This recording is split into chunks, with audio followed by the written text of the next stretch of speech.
Hello, guys. I'm Anna Kamashka, the host of EcoStock Show, where we speak with Web3 industry experts. And today, our guest is Nischal Belthan, who is the head of crypto product at MetaJuice. So, welcome, Nischal. Yeah, no, thanks for having me on the show. Yeah, thank you for joining us today. So, I know that you are an expert in NFT, and today I want to talk with you about NFT because I think that our users don't know some basics very Sure. frequently. They ask a lot of questions. So, yeah, I'm looking forward to our discussion. And first of all, if you could tell a bit about yourself, some Mhm. background, how you started in Web3. Absolutely. So I got into crypto back in like 2017. This was in the second bull run that happened during 2017. I was actually working in a company which was doing cross-border payments. I was working with customers who were sending money across different countries. And we were working through traditional banking rails. And the traditional banking rails, as most folks in Bitcoin, the Bitcoin ecosystem already know, is very slow. It's antiquated. It's mainly controlled by the banks. And it takes several days to get money across into a different country. So while I was dealing with those challenges, I saw Bitcoin solving that problem. I kind of knew about Bitcoin way back in like 2013 during the first go run. But I always thought it was a very niche product that only a few people were very passionate about. But I started looking more into it in 2016, 2017.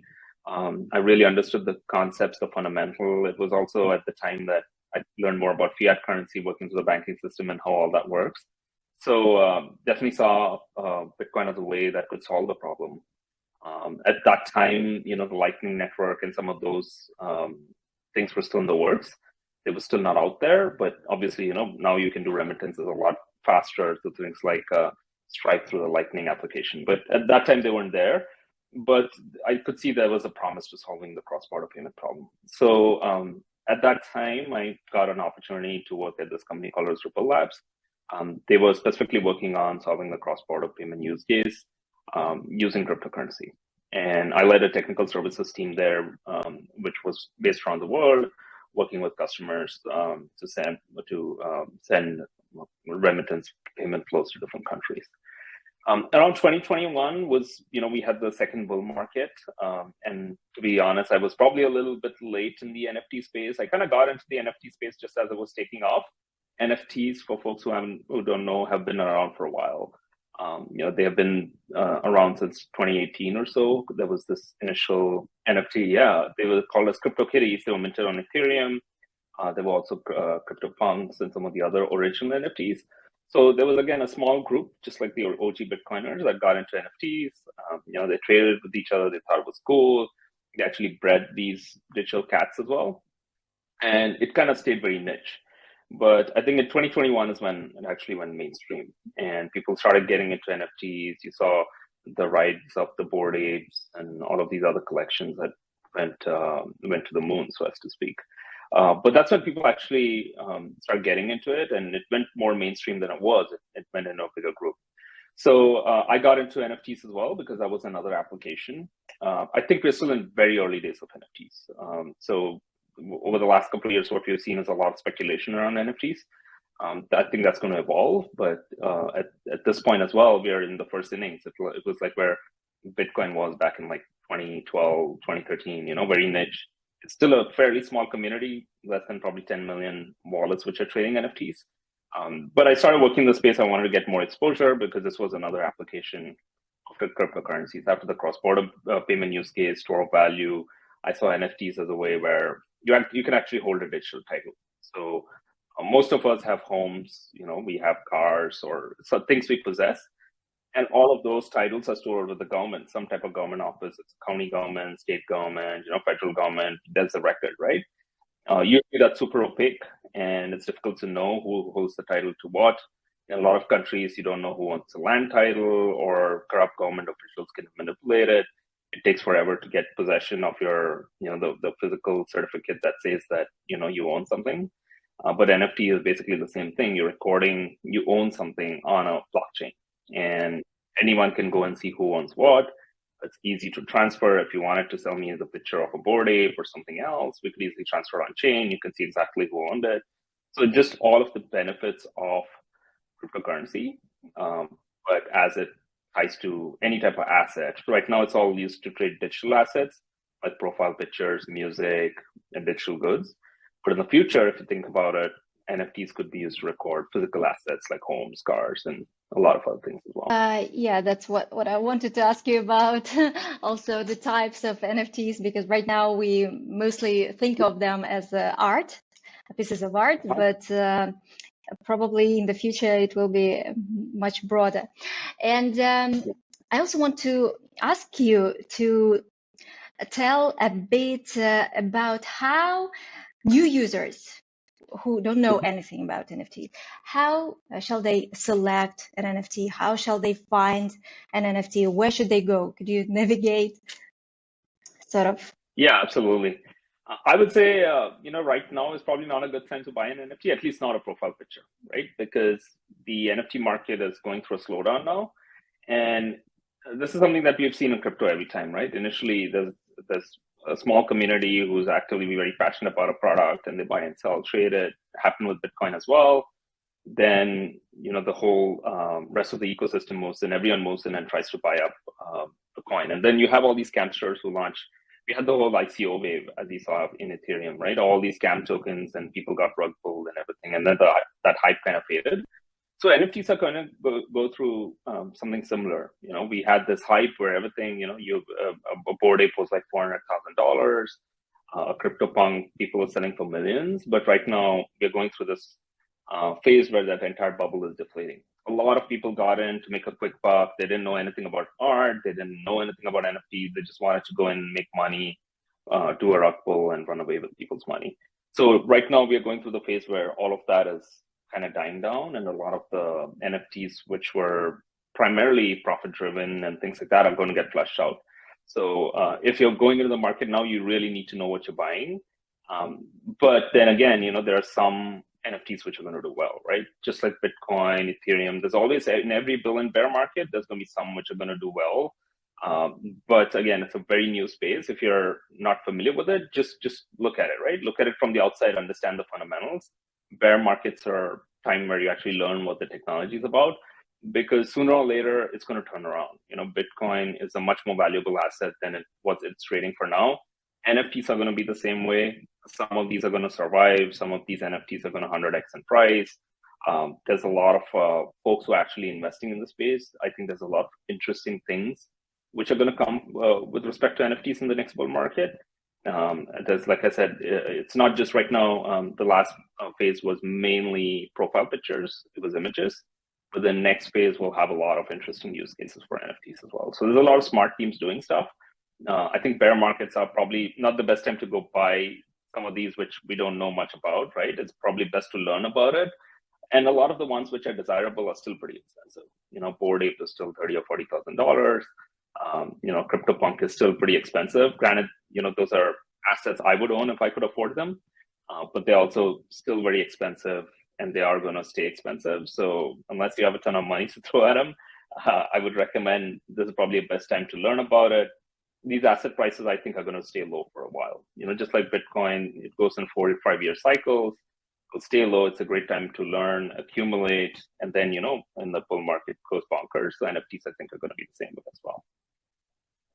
I did want to answer the other part of your question, is where to buy them. So the most popular NFTs are minted on Ethereum. So you can go on marketplaces like OpenSea. So OpenSea is a marketplace where you can go and look at all the NFTs. Blur is another marketplace as well. So you can go and look at NFTs. OpenSea has another product called as OpenSea Pro, which is for professional traders. So you can go look at all the NFTs and see which one you like, look at all the collections, and at least see the trading history and everything else associated with those NFTs. All right. And you are working now at MetaJuice. So as far as I understood, you have your own metaverse, right? Okay. Yeah. And the NFTs are traded there as well. So could you tell us a bit about this? Yeah, absolutely. So back in 2022, last year, I joined this company called MetaJuice. So this was actually a small arm of a company, of a metaverse company that has been around for almost 19 years now. It's one of the OG metaverses. A lot of your users might have heard of this metaverse called the Second Life. So this was started way back in the early 2000s, active metaverse where people were actually basically living out their second life, and Imbu is from the same genre. So Imbu started back in the early 2000s, very active ecosystem. The metaverse itself has almost 1 million daily active users and 3 to 4 million monthly active users. And these are people actually, interacting with friends or having their parties and actually living a life in the metaverse. So I was brought in to lead the crypto product side of it. And the plan was, hey, let's transition this economy, Web2 economy into Web3 economy. And there are a few metaverses which are built grounds up from on Web3 fundamentals. Your users can go look at it. One of them is called Sandbox. Another one is called Decentraland. And those are still in the works. They are not fully built out. They're slowly releasing features. They use crypto tokens internally, and all the assets within those social metaverses are NFTs. So I was brought in to do something similar for Imbu. We wanted to slowly convert this very big Web2 economy into a Web3 economy. So that basically meant converting the digital items that sell into NFTs. We have tens of millions of digital items that change hands each month. When you look at the volume of digital items that trade within our social metaverse Imbu, it greatly exceeds what even OpenSea and Blur and these other marketplaces have. So millions of NFT digital items trading each month. So our goal was, hey, let's convert these into NFTs. So folks can buy and sell it off of each other. They can trade on a transparent blockchain.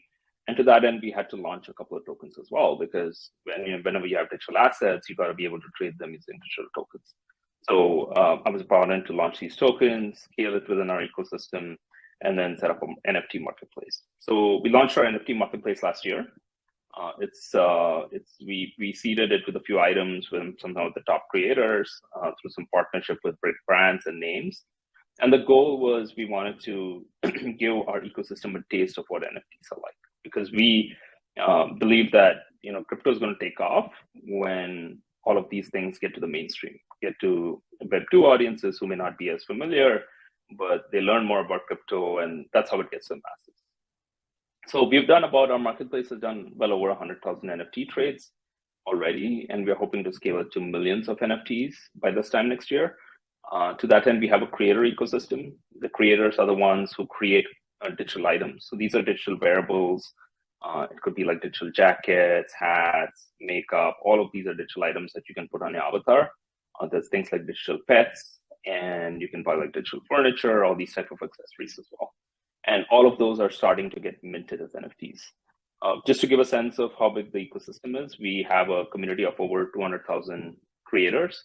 So these are just like your YouTube content creators or TikTok. The only difference is these guys are actually making these 3D digital goods that can fit on your avatar and you can take along in the metaverse. So we have over 200,000 creators who've just started creating NFTs.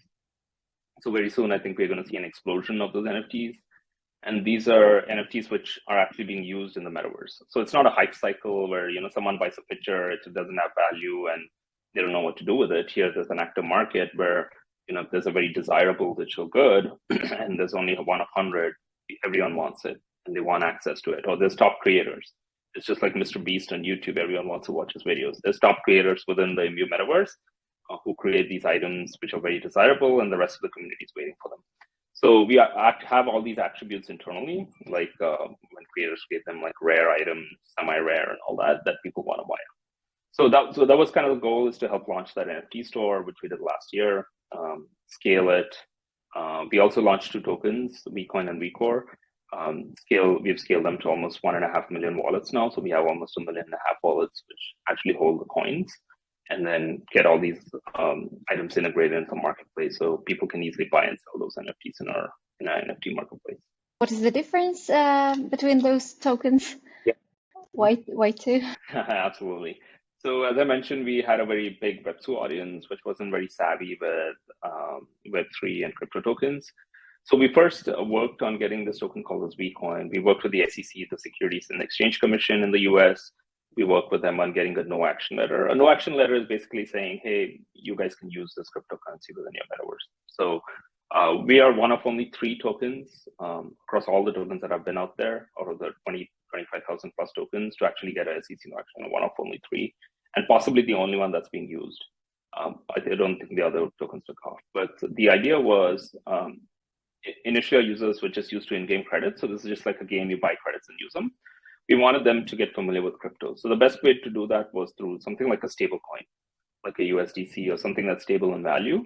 So we launched Vcoin, which is stable in value, and which lets you buy and sell NFTs and gift it to your friends or pay for digital services in the metaverse. So Vcoin is a token that's actually backed by the company. So if you buy like $100 of Vcoin, you use it in the metaverse, you buy digital goods to sell, and then you're left with 80. Or let's say you sold something for a profit and you're left with 150. If you ever want to cash out, you can cash out and we'll actually pay you cash for it. So we'll give you the money back. And it's always stable in value. You never have to worry about whether it's going to go up or down. So that was Vcoin that we originally introduced. That was the first cryptocurrency that we integrated into the ecosystem and got into the NFT marketplace. The second token we launched just a couple of months back is called VCore. That's like a traditional cryptocurrency. It's very much like a metaverse cryptocurrency like Sandbox, Mana, Axie Infinity, or even Yuga Labs SafeCoin. So VCore is actually meant for, it gives you more abilities than Bitcoin. It's not fixed in value. It fluctuates just like every other cryptocurrency out there. And then it gives you things like governance capability. So as we decentralize our own metaverse, if you have things you want to vote on, you want to have a voice in the ecosystem, beyond just going on forums or Q&A with our product managers, you can actually vote on features, and you can do a lot more than Vcoin, which doesn't have those capabilities.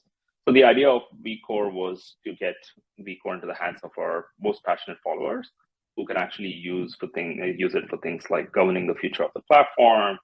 And then if folks want to take self-custody, they want to take those tokens within their own wallets, they can do that as well, something we cannot do with Bitcoin because it's fixed in value and only we can issue it and cash out. VCore is just freely traded. It can trade on any crypto exchange, which our crypto exchange supports an ERC20 token.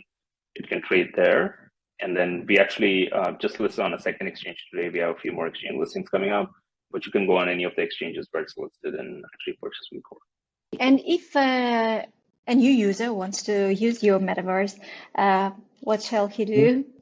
Does he need to buy tokens? No, so it's a free-to-play kind of metaverse. So we have an app which is called as IMVU. So you can go onto Apple Store or Google Store and just search for IMVU. It's one of the top 10 social apps on both Google Play as well as Apple Play. So once you download it, you can go across. You can create your own avatar. It's all free. So you can create your avatar. You can go into what we call as rooms. Rooms are places where people gather and have social interactions, parties, get-togethers, where you can actually meet people and do stuff. So you can go to any of those rooms and spend as much time as you want. So there's no limits on, hey, you can only do 30 minutes like Zoom, and after that you cut off and things like that. If you wanted to, you could buy digital items.